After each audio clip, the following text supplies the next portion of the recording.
ఈ ఆంధ్రప్రదేశ్ రాష్ట్రంలో టీడీపీ అంటే తెలుగు దుశ్శాసన పార్టీగా మారిపోయింది. టీడీపీ అందరికీ నమస్కారం.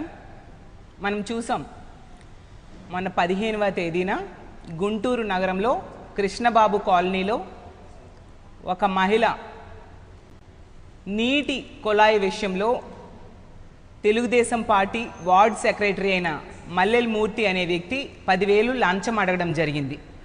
ఆ విషయంలో వివాదం తలెత్తి ఎంత దారుణంగా ఈ మల్లెల మూర్తి అనే వ్యక్తి అతని కుటుంబ సభ్యులు 9 మంది కలిసి ఆ మహిళను వివస్రణ చేసి ఆమె మీద దాడి చేయడం జరిగింది.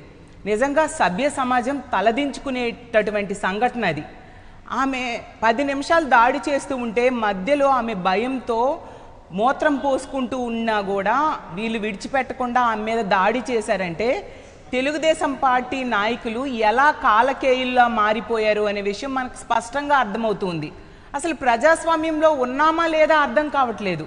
మొన్నటికి మొన్న ప్రకాశం జిల్లా కావలిలో మనం చూసాం, ఒక గిరిజన మహిళను ఏ విధంగా వివస్రం చేసి దాడి చేశారు.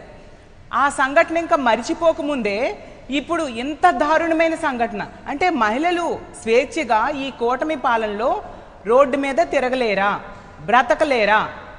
బ్రతికే స్వేచ్ఛని ఈ కూటమి ప్రభుత్వం పూర్తిగా హరించి వేసింది. ఇలా పదే ఇలాంటి సంఘటనలు ఎందుకు జరుగుతూ ఉన్నాయి? ఈ సంఘటనల కారకులు కూడా, ఇలాంటి సంఘటనలు జరుగుతూ ఉంటే వీటి కారకులు కూడా ఎక్కువగా తెలుగుదేశం పార్టీ నాయకులు లేదా కార్యకర్తలు, ఆ కూటమిలో ఉండే వ్యక్తులే అవుతూ ఉన్నారు. ఎందుకు జరుగుతున్నాయంటే నాకైతే ఒకటి అర్థమవుతుంది. ఒక్కొక్క సంఘటన జరుగుతూ ఉంటే దాని మీద ప్రభుత్వం కానీ పోలీసులు కానీ ఎటువంటి చర్యలు తీసుకోకపోవడం వలన తరువాత చేసే వాళ్ళకి భయం లేకుండా పోతుంది.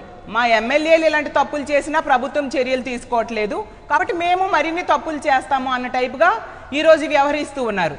15వ తేదీ ఆ సంఘటన జరిగింది. 16న ఆ మహిళ కంప్లైంట్ ఇచ్చింది, కానీ ఎటువంటి యాక్షన్ తీసుకోలేదు. 17వ తేదీన సాక్షి మీడియా ఆ విషయాన్ని వెలుగులోకి తీసుకురావడం జరిగింది.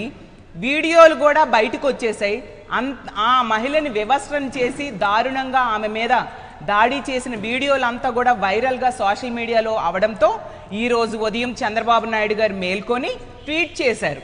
అప్పుడు పోలీసులు, మన రాష్ట్రంలో ఉన్న పోలీస్ వ్యవస్థ మేల్కొని వాళ్ళు అతన్ని, ఈ మల్లెల మూర్తి అనే వ్యక్తిని అరెస్ట్ చేశామని చెప్పడం జరిగింది.